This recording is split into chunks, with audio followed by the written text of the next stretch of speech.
Welcome back, ladies and gentlemen, to another JVS movie review. Now, today, I'm bringing you one of our reviews from the Tribeca Film Festival. Now, I know we've been hinting towards this film festival for a while now, but between other things going on, between the multitude of television shows and everything else that we were covering, we wanted to hold off until we could give the Tribeca films their proper due.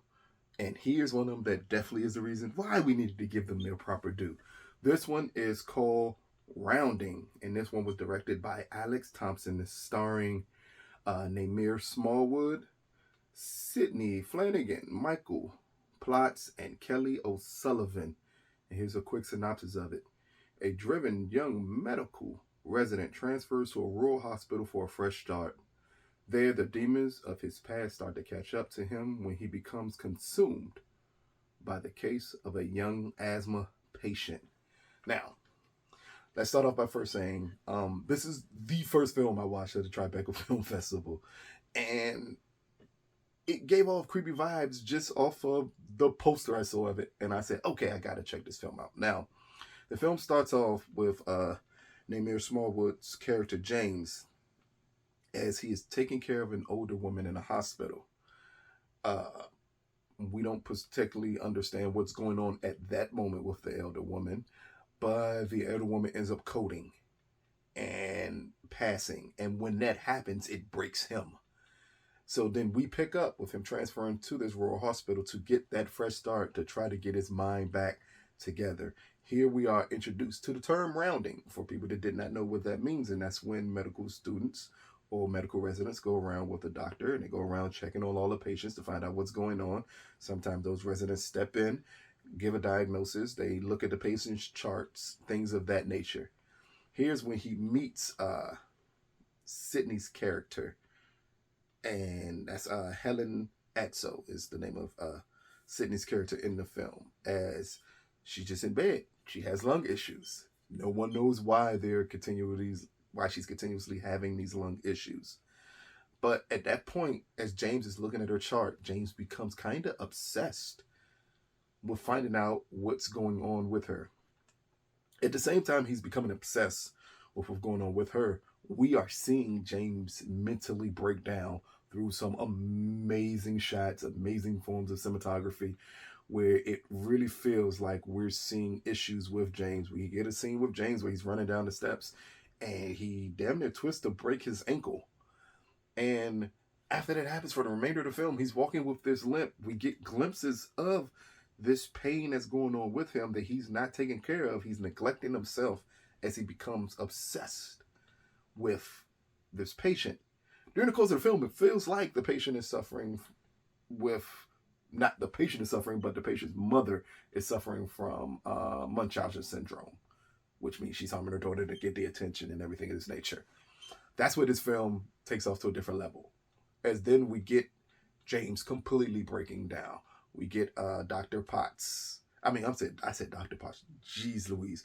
Michael Potts, who plays Dr. Harrison, of him really trying to step in to focus James again and make James understand, like, hey, it is not good to obsess over this. Like, this happened. Leave this patient alone. Even when James is banned from seeing Helen, he still manages to go back and interject into her case. At the same time, we see Helen's health deteriorating and they're suspicious about her mom. We completely see James breaking down, him hallucinating, all these horrible things happening to James.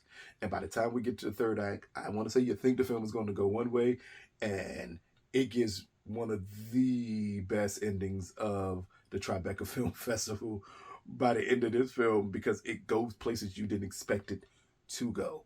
Now, again, as a film, Alex Thompson is shot wonderfully, scored wonderfully. Like, this film felt like a big production, and it's clearly a low budget film, but it works on so many levels. This is the, I want to say, second film I may have seen from Alex Thompson. Yeah, I think this is the second film I've seen from Alex Thompson. And his first film, which I thought was great, which is St. Francis. I want to say that's the name of it. I thought it was great.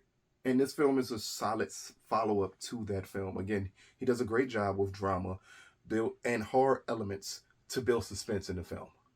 This is as far from a horror movie as you can get, but there are horror elements that help elevate the plot. Mr. Smallwood's performance is immaculate in this film.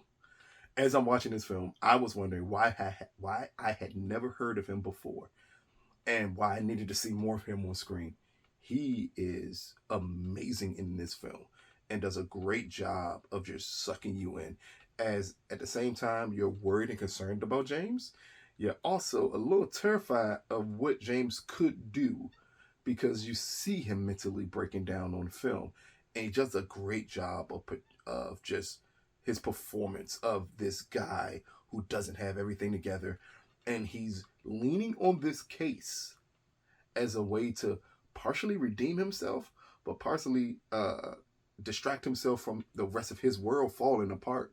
And that is conveyed through this film, and it works wonders for this film. So this is definitely something that I don't think it's to have a release date. I don't know if a major studio, I don't know if a studio picked it up from the Tribeca Film Festival, but this is definitely surreal, psychological drama in a way, where again you see everything that James is going through. It's a case going on that you become heavily invested in and try to figure out. By the time you get to the end of it, though, I'm just letting you, you're not going to see that ending coming, and it is perfected perfectly. Just the impact of what happens with that ending. But I think people are going to absolutely love it who check it out. So again, Rounding, that was brought to us from the Tribeca Film Festival. Out of a possible 10, I'm going to give Rounding a 7 out of 10. This is a very solid movie. Definitely a movie I would love to see again. Definitely a movie that I know will get picked up, possibly for a streaming service. I think Amazon would be like kind of the perfect streaming service for this to be on. It works extremely well as a creepy drama. Mr. Smallwood's performance is it will blow you away. His dedication to this role is amazing. I loved every bit of what he did with this part. And I think when more people see it, I think maybe he'll get more attention. Maybe we'll see him more on screen. Alex Thompson is someone who, from St. Francis to this, to me, he's an amazing director. And again, he pulled off to make Rounding by Doctor seem terrifying. That unto themselves is a feat that most people can't pull off. So, this has been another JVS movie review from the Tribeca Film Festival.